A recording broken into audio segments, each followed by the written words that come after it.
Keywords are really powerful to add additional information to your photos. But sometimes you don't want this information to leave your Lightroom catalog. And for this you can set keywords, really specific keywords to don't get exported.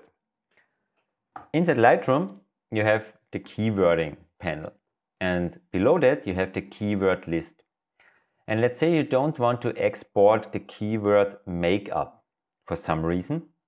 Then you have the possibility to go inside your keyword list, open this, and then you see all the keywords from your Lightroom catalog.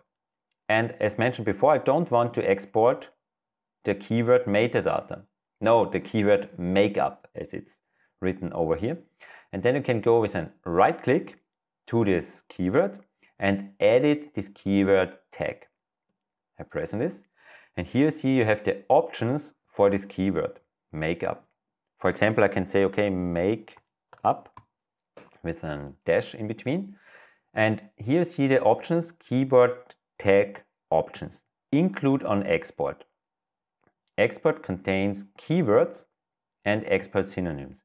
And if I don't want to include this keyword or these two keywords on the export, I can just say don't include it from export. And now I have them still into my Lightroom catalog.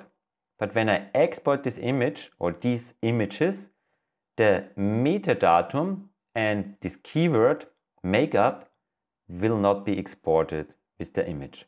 The images are getting exported, but just the keyword won't be exported from Lightroom. Lightroom will delete this keyword for the exported images. So let's say you want to flag some images in a certain way. You can create an for later work keyword, for example. Just say don't include for the export in the options for the keyword tag. And then you have a possibility, for example, to work with smart collections to list all the images for later work with the keyword for later work. And then you see what you have to do in the future. And the possibilities here are endless. Just think about the possibilities, the use cases you can build around this feature, and I'm totally sure you will find one use case for you, at least one use case that will speed up your workflow in Lightroom Classic.